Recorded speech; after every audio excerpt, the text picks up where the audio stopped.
Hi folks, got a little bit of mudding to do this afternoon, got some tape joints to do, got some corner joints to do. I'll give you a little preview of here what I'm going to be working on. So as you can see, I'm working in the bathroom and there's a fair bit to do here. I've had to do some patchwork because the plumbing had to be replaced, and we're using a floating sink, so I had to put some support in behind the wall. You can see I've already put some corners in and been working away on that a little bit. It's still wet, so I'm not going to touch this part today. One of the things I want to show you though is the type of tape that I use. It's called Fiber Fuse, if you can see that in there. It is a very thin gauze type. I believe it's made out of fiberglass, and this stuff works wonders if you struggle with tape. I used to struggle with paper tape, still do at times. Get bubbles, wrinkles, things like that, and it's not fun. But that Fiber Fuse tape is fantastic for anybody that's starting out. You may get a little bit of fiberglass slivers in your fingers when you're working with it. That's the downside of it, but everything else is, it just makes it so easy. The mud that I'm using is Home Depot product. It is CGC. It's an all-purpose mud, as you can see. I usually buy the 5-gallon pail or 20-liter pail. That is probably the most economical you can do. One of the things I do, though, especially with the taping phase, is I water down the mud. And it is recommended. It doesn't say it on the instructions anywhere, but it sure does make your job a whole lot easier. It just goes on more smoothly. It comes out from underneath the paper more smoothly, or the Fiber Fuse in this case. And I'm going to show you about what consistency I have so you get an idea. Right? It runs off the blade. It'll drip off slowly. I don't want it to be too runny because it'll just make a mess all over the place.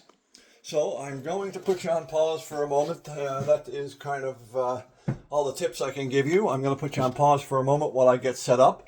And then we'll join back in a second, and I'll show you a little bit of the procedure I use to get this stuff on the wall. Okay, back again. I've got a couple of different size blades here. This one is an 8-inch. This one here is a 12-inch. And they're used for different purposes, but what I like to use is to start off with the 12-inch, especially if I've got a big area to cover. It just applies more mud more quickly, so it makes sense to get it on as fast as you can. I take about that much on my blade, not a whole lot. We're only doing taping right now, so you don't need too much, and just spread it over the joint like that. You don't want to go too thin right now. You want to make sure that there's adequate coverage, so when you get your tape on, it's hitting mud all the way around, not bare drywall. And I'm going to run that seam. I'm going to run the vertical seam as well at the same time. This is a very slow drying mud, so I can get away with running several joints at the same time. It won't dry or skim over on me, which is one of the things you got to watch out for, I guess, with a lot of products. So we'll just get enough mud on there. Now, you can't see me down here probably, but there we go. Okay, so that is 2 joints. I might as well do this vertical here as well at the same time. Get a little bit on there.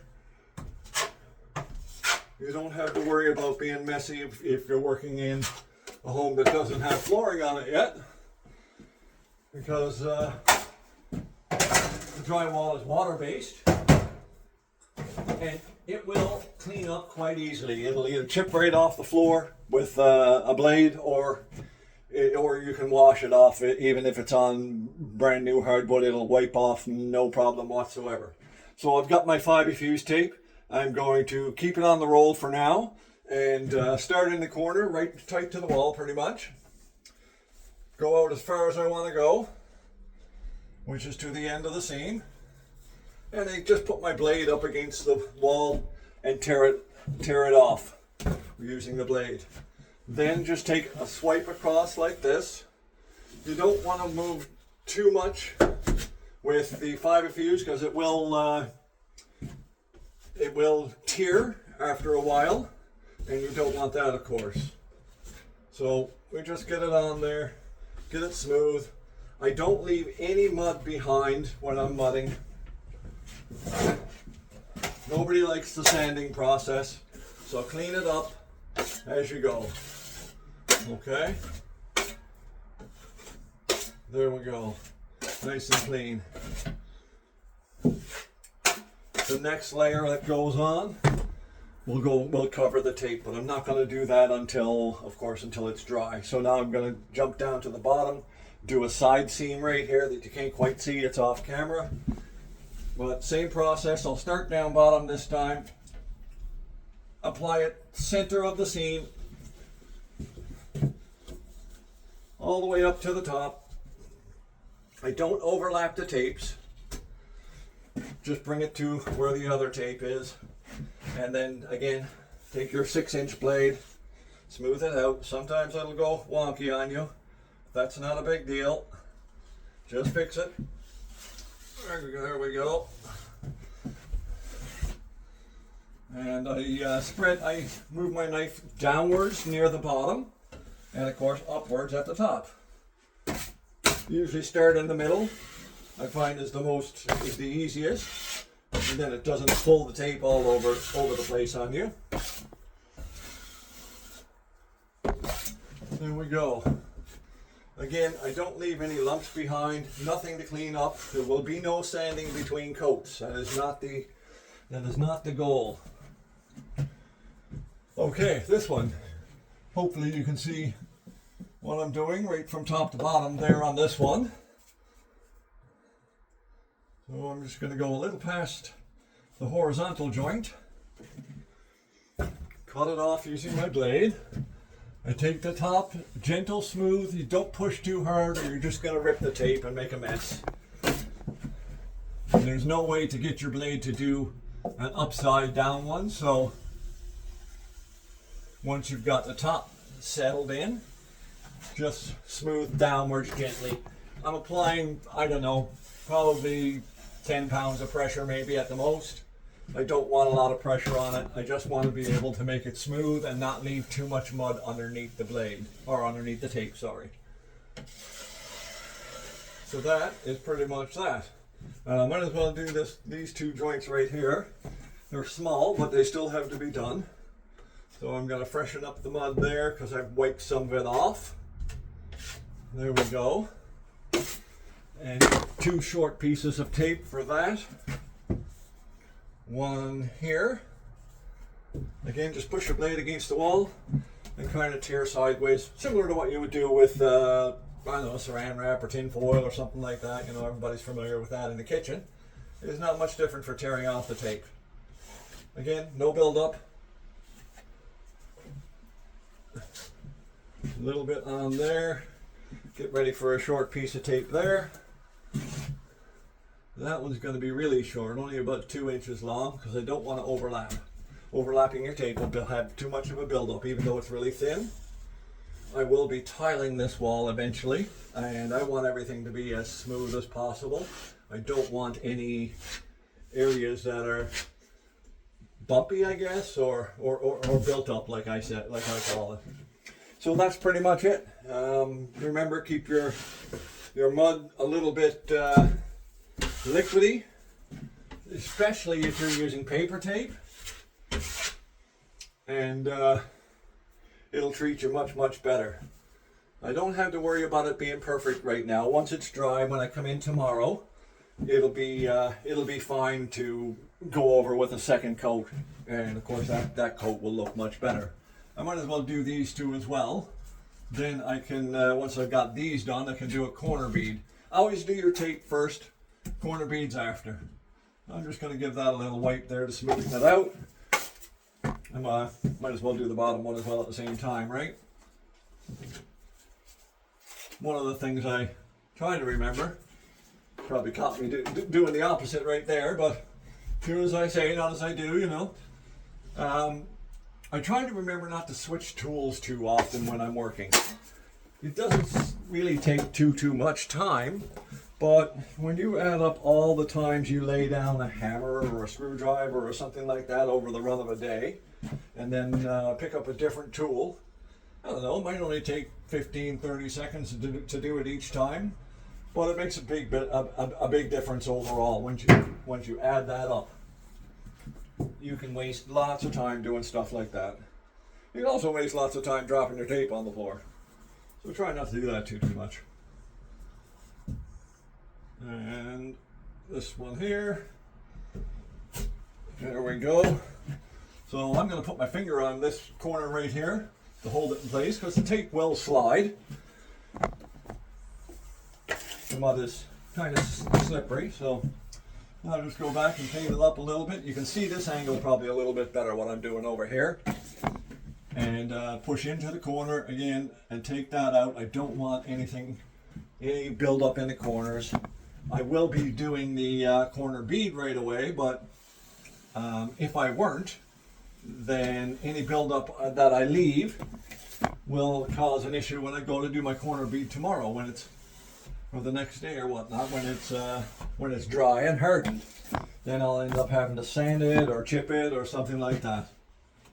And as I said, I don't sand between coats. If you do it right, you shouldn't have to. What you'll end up with is like nice clean lines.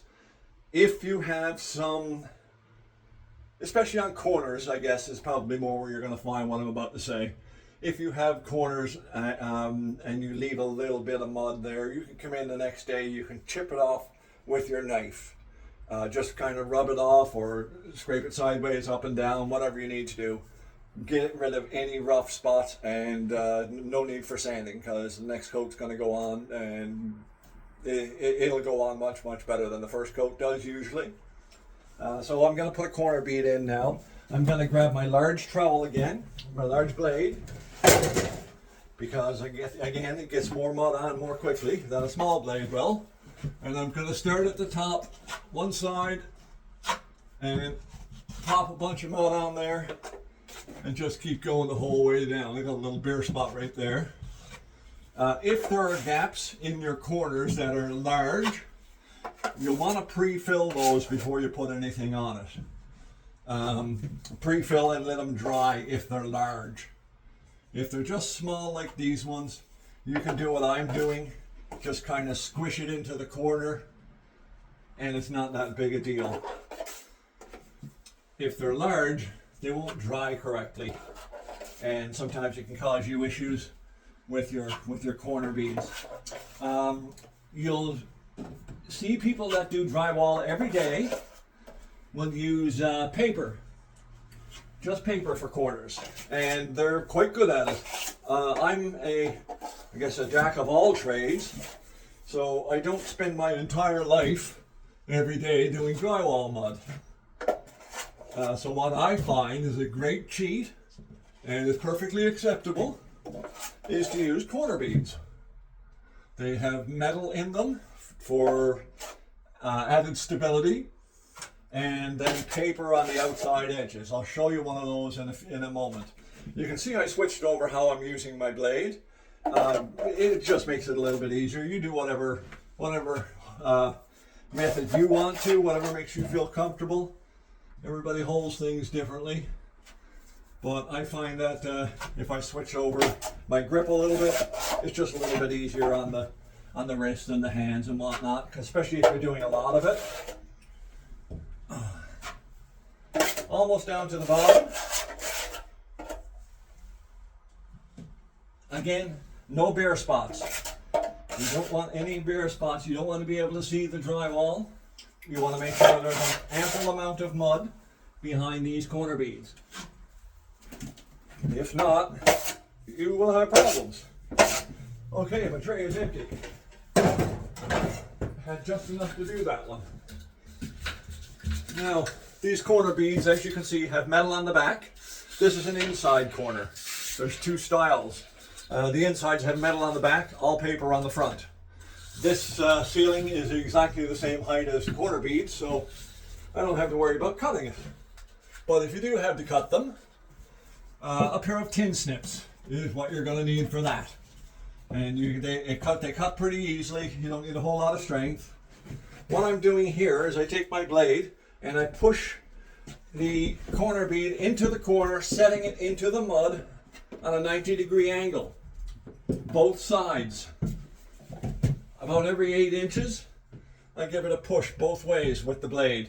That helps set it in at the right angle and make sure your corners are going to be as square as possible, which is important because there's various things that come into play, such as baseboard trim and things like that. Okay, so I've got that set in. I'm going to get my tray again. And now it's pretty much the same process as it was with the paper. So now we're just going to remove the excess mud. Medium amount of strength. Don't press too hard. I would say probably 10-15 pounds. And you are going to probably make a little bit of mess the first time. It's going to drip on the floor, but don't worry about it. It's not a huge issue. So, yeah, just working my way down both sides.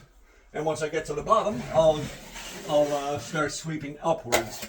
Now again, you can't really push to the bottom all the way, but you can start at the bottom and sweep upwards.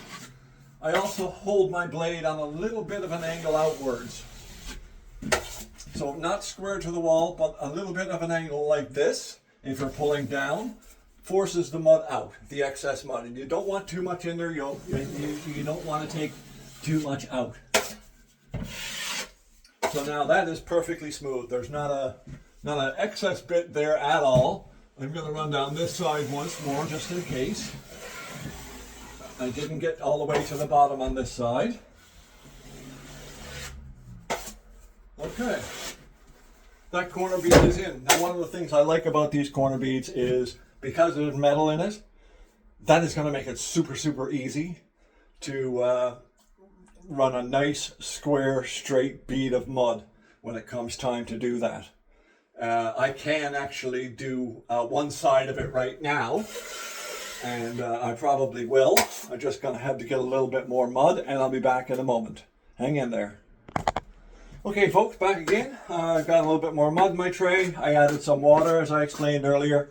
The mud always comes thicker than it needs to be, and of course, like I said, that makes it harder to work with. So add a little bit of water, use your 6-inch blade, this one here, mix it all up good and thoroughly. Some people will take, if you're going to use a lot of mud in the run of a day or in a couple of hours, you can actually mix it right in the bucket. So you can take, an electric drill preferably, because the battery drill, you'll burn them out if you're trying to mix this stuff. And a proper mixing paddle for drywall. And you can mix it right in the bucket. That way you don't have to go through this every time and be mixing it in your tray like I am. But I don't really plan on using that much mud today. So a little bit better for me just to mix it as I go. And there are times, of course, when you're going to want different thicknesses of mud as you get closer to the end. You don't want it to be quite as thin as this is. So going back to my big blade, I always use the big blade for getting it on there. It's just so much quicker. All right, back to the top. I'm going to spread it on, and I want this kind of look even, so I'm going to get on about 6 inches out. You don't have to be perfect with it, but it's nice to be able to get about the same amount of mud in each spot. So as I pick my mud up, I don't know if you can see that there, I try to get about the same amount on the blade. I don't push in too hard when I'm on the inside of the corner, and then taper it off. I don't know if you can see that. I taper it off with a little bit more pressure and change the angle on my blade to get it down to almost zero thickness on the outside. We're going to be running over it again now in a moment with another blade, so don't worry about lumps and whatnot. I'm going to go right to the bottom again. Okay, I got a couple of spots there I'd like to add in a little bit more. It just looks prettier, and it makes your following coats a little bit easier. So now I'm going back to that middle-sized blade. The 8-inch. This one's great for doing corners. I'm gonna take right from the top, pressure down the outside of the blade, and then of course once you get far enough, you'll have a little bit of a buildup of mud on your blade, so you got to get rid of it. You'll see that I've got a little bit of a line right here. That tells me that it's a little bit too thick right there. So I'm going to go down about 1 inch in from the outside of my blade with and remove that, so my next pass, because I'm going to do several passes, will be much cleaner. Now, I've got a little bit of a problem here with this outlet. My blade is actually wider than that, so I'm going to leave that section and I'll come back with my 6-inch blade and get that part. But we'll go back to the top here. Take another run down. I didn't get it quite. I've got some marks in there. I don't know if you can see it. Your goal is that this should be pretty thin. You don't want any lumps in there. If you get any lumps in there, stop and take them out. It'll do you a lot better in the long run. So now that lump actually pulled my mud and left a groove in there, so I'm going to run over it one more time. It's okay that you can see the paper of the tape or of the corner bead through my mud. That's exactly what I'm looking for. I want enough mud to just cover that, and I want to see an opaque layer over the tape. I want to be able to see the tape through the mud, okay? On the tape on the corner bead. Now I'm going to go back down to the bottom. I'm going to do the same thing, but pulling up in an upwards motion. Stay away from the floor. You'll just get junk in your mud, and you don't want that. It just makes it all much harder.